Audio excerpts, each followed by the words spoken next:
अरब सागर में तैरते 5 शिवलिंगों का सबसे बड़ा रहस्य। एक ऐसा अनोखा शिवलिंग जो स्वयं अरब सागर में है। अरब सागर की लहरें शिवलिंग का जलाभिषेक करती हैं।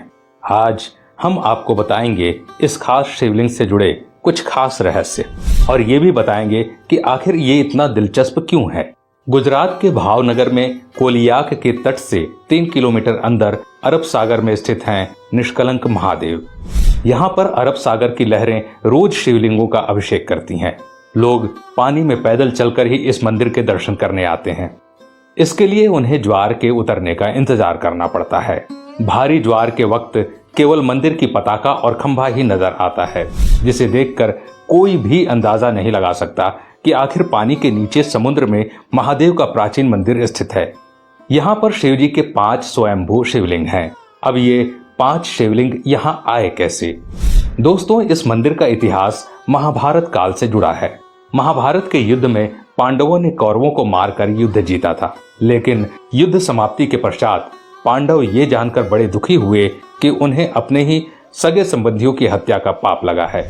इस पाप से छुटकारा पाने के लिए पांडव भगवान श्री कृष्ण से मिले। पाप से मुक्ति के लिए श्री कृष्ण ने पांडवों को एक काला ध्वज और एक काली गाय सौंपी और पांडवों को गाय का अनुसरण करने को कहा।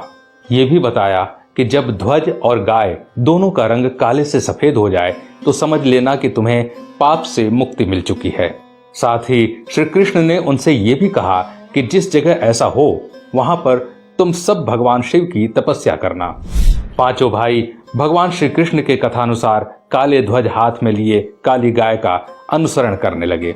इस क्रम में वो कई दिनों तक लगभग हर जगह से गुजरते रहे, लेकिन गाय और ध्वज का रंग नहीं बदला। लेकिन जब वो वर्तमान गुजरात में स्थित कोलियाक तट पर पहुंचे तो गाय और ध्वजा का रंग एकदम से सफेद हो गया। इससे पांचों पांडव बहुत खुश हुए और वहीं पर उन्होंने भगवान शिव का ध्यान करते हुए तपस्या करना शुरू कर दिया।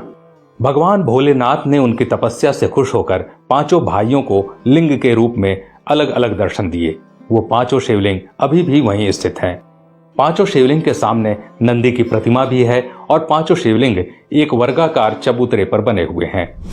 ये कोलियाक समुद्र तट से पूर्व की ओर 3 किलोमीटर अंदर अरब सागर में स्थित है। इस चबूतरे पर एक छोटा सा पानी का तालाब भी है, जिसे पांडव तालाब कहते हैं। श्रद्धालु पहले इसमें अपने हाथ पांव धोते हैं और फिर शिवलिंगों की पूजा अर्चना करते हैं, क्योंकि यहाँ आकर पांडवों को अपने भाइयों के कलंक से मुक्ति मिली थी। इसलिए इस खास मंदिर का नाम भी निष्कलंक महादेव मंदिर है। भादो महीने के अमावस को यहाँ पर मेला लगता है, जिसे भाद्रवी भी कहा जाता है, और अमावस्या के दिन इस मंदिर में भक्तों की विशेष भीड़ रहती है। हालांकि पूर्णिमा और अमावस्या के दिन ज्वार अधिक सक्रिय रहता है, फिर भी श्रद्धालु उसमें उतर कर जाने का इंतजार करते हैं और भगवान शिव के दर्शन करते हैं। कहते हैं दोस्तों कि जब आप समुद्र तट से देखेंगे तो सिर्फ और सिर्फ आपको समुद्र के ऊपर पताका और एक खंभा दिखेगा, लेकिन जैसे ही ज्वार हटता है वो शिवलिंग और साथ ही साथ वो चबूतरा स्पष्ट रूप से दिखाई देने लगता है। दोस्तों, ऐसा भी माना जाता है कि आज तक समुद्र की लहरें न ही उस पताका को हिला पाई और न ही खंभे को और न ही शिवलिंग को, क्योंकि अरब सागर स्वयं भगवान शिव का जलाभिषेक करता है। तो दोस्तों, अगर ऐसे में भविष्य में आपको इस खास मंदिर में जाने का अवसर मिले तो इस अवसर को चूकिएगा मत, या कभी आप गुजरात घूमने जाएं तो इस मंदिर के दर्शन अवश्य कीजिएगा, जिसे निष्कलंक महादेव के नाम से जाना जाता है। आज के लिए बस इतना ही। अगर वीडियो पसंद आया तो लाइक करिएगा और